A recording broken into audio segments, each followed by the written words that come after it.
नमस्कार साथियों, स्वागत है आपका मैक्रो इकोनॉमिक्स की इस कक्षा में। आज हम चर्चा करेंगे राष्ट्रीय आय की मुख्य अवधारणाओं के बारे में। राष्ट्रीय आय क्या हो? राष्ट्रीय आय को अगर परिभाषित किया जाए तो किसी राष्ट्र का किसी निश्चित समयावधि में उत्पादित वस्तुओं और सेवाओं के बाजार मूल्यों का योग या उस अर्थव्यवस्था में उत्पादन के सभी साधनों को प्राप्त होने वाले प्रतिफलों का अथवा आयों का समग्र अथवा योग राष्ट्रीय आय कहा जा सकता है। राष्ट्रीय आय को प्रकट करने वाली विभिन्न अवधारणाएं अर्थशास्त्र में प्रचलित हैं और आज हम एक एक करके उन सभी अवधारणाओं के बारे में विस्तार से चर्चा करेंगे। सबसे पहले हम देखें तो एक अवधारणा आती है जीडीपी या ग्रॉस नेशनल प्रोडक्ट, जिसे हिंदी में कहा जाता है सकल घरेलू उत्पाद।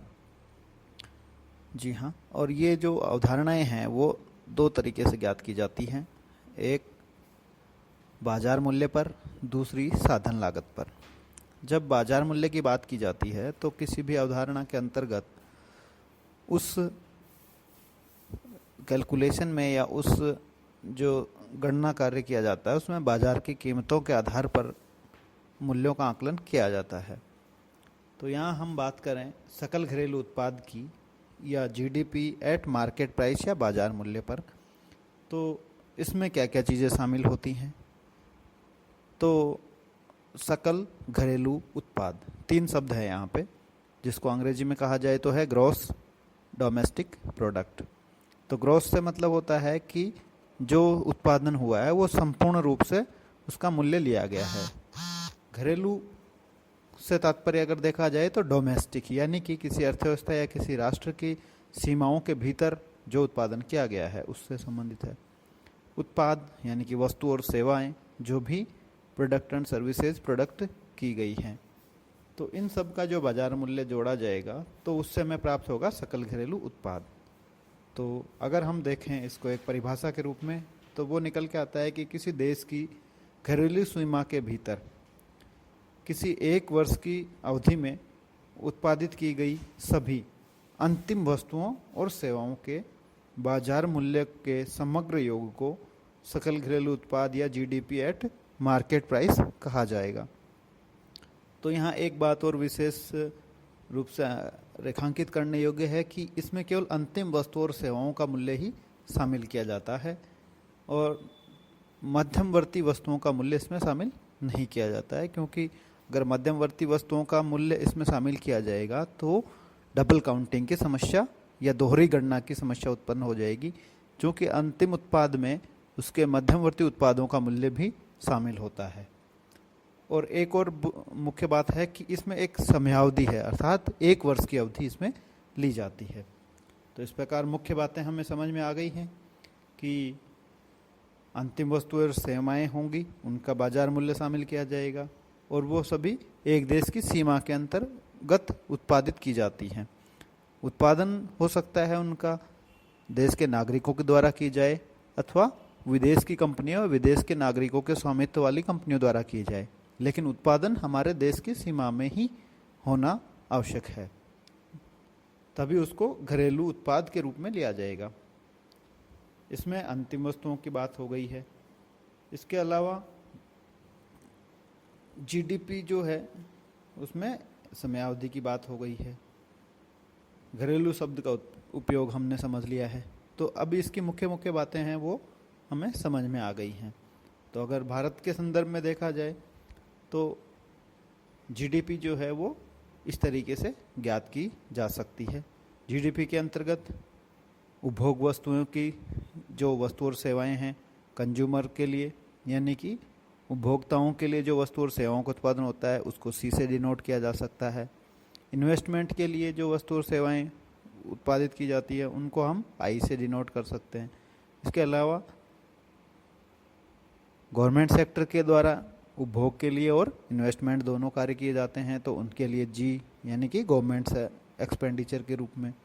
और एक अन्य क्षेत्र जो है एक्सपोर्ट माइनस इंपोर्ट, यानी कि जितना हमने एक्सपोर्ट किया है हमारे उत्पादन में से और दूसरे देशों के उत्पादन में से जितना हमने इंपोर्ट किया है, उन दोनों का जो नेट अंतर होगा, एक्सपोर्ट माइनस इंपोर्ट। तो इस प्रकार से हम एक्सपेंडिचर मेथड के माध्यम से जीडीपी का कैलकुलेशन कर सकते हैं। तो जीडीपी बराबर क्या हो जाएगा, कंजम्पशन, जिसमें हम प्राइवेट कंजम्पशन को लेते हैं सी, प्लस आई प्राइवेट इन्वेस्टमेंट को, प्लस जी गवर्नमेंट कंजम्पशन प्लस इन्वेस्टमेंट, दोनों आ गए जी के अंदर, और प्लस में हो जाएगा एक्सपोर्ट माइनस इंपोर्ट। तो इन चारों को जोड़ा जाए तो हमें जीडीपी प्राप्त हो जाएगी। अब हम दूसरा कॉन्सेप्ट देखते हैं जिसको हम कहते हैं शुद्ध घरेलू उत्पाद या net domestic product at market price या बाजार मूल्य पर। तो इसमें क्या है, शुद्ध घरेलू उत्पाद, पहले वाले में था ग्रॉस डोमेस्टिक प्रोडक्ट और इसमें है नेट डोमेस्टिक प्रोडक्ट।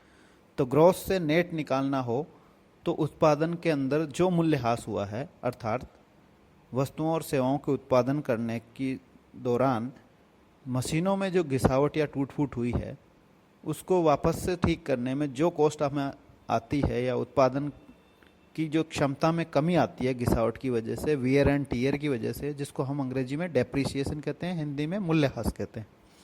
अर्थात उत्पादन की प्रक्रिया के दौरान जो मूल्यह्रास हुआ है उसको अगर कुल उत्पादन में से माइनस कर दिया जाए तो हमें नेट प्रोडक्शन प्राप्त हो जाता है। तो यहाँ हम जीडीपी एट मार्केट प्राइस होता है, सकल घरेलू उत्पाद बाजार मूल्य में से यदि मूल्यह्रास या डेप्रिसिएशन माइनस कर देंगे तो हमें नेट डोमेस्टिक प्रोडक्ट या शुद्ध घरेलू उत्पाद बाजार मूल्य पर ज्ञात हो जाएगा। इसके बाद एक दूसरा जो कॉन्सेप्ट है या अवधारणा है राष्ट्रीय आय की, वो हम देखते हैं, वो है सकल राष्ट्रीय उत्पाद या जीएनपी बाजार मूल्य पर।